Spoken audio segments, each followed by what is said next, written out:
नमस्ते जय जगन्नाथ आज्ञा आज व्यस्तबहुल जीवन मध्यरु टिके समय बाहर करी आमे दुई माँ पुओ बाहरी गलु सीमांचल बुलिबाकू रात्रि 3 घंटा करे आमर ब्रह्मपुर टू विशाखापट्टनम ट्रेन टी रही थाए।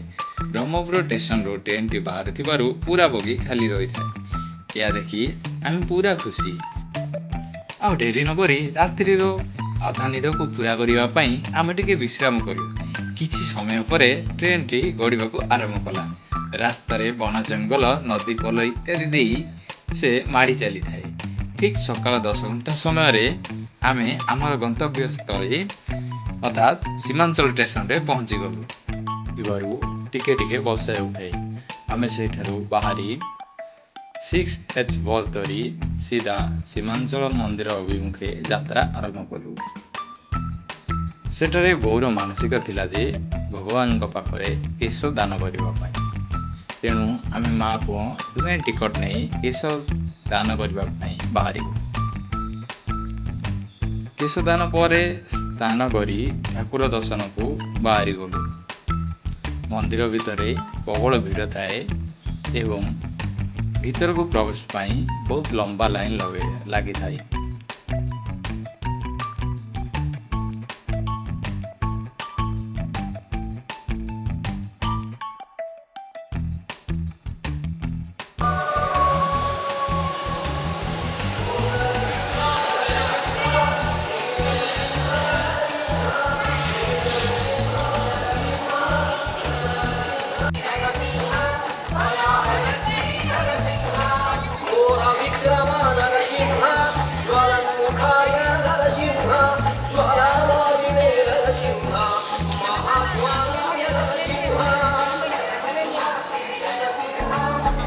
जेहेतु मंदिर भितर वीडियोग्राफी एलाउ नुहे तेणु मंदिर भीतर कौन भी वीडियो आपण को देखे पारि ना। ठाकुर दर्शन पर आमे सीधा बाहरी गलु अन्नप्रसाद भोजन पर।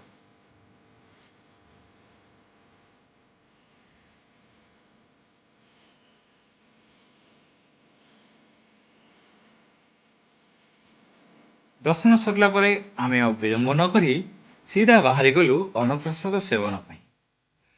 एठारे सब बेले भक्त मानक पई मंदिर कमिटी तरफरु अन्नप्रसाद सेवन व्यवस्था करा जाई थाए। अन्नप्रसाद टिके सारी आमे विश्राम करिवा पई विश्रामगार अभिमुखे यात्रा कलु। विश्रामगार रे अल्प टिके समय विश्राम करिवा परे पुणी आमे गाँ अभिमुखे बाहरी गलु। बंधु माने आमु सीमांचल बहुत भल लागिला।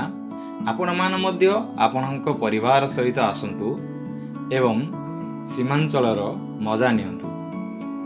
फ्रेंड जदि वीडियोटी आपनको भल लागिथिबो ताहले मो चैनल को सब्सक्राइब करिलेबे एवं बेल आइकन को दबाई देबे। धन्यवाद। जय जगन्नाथ।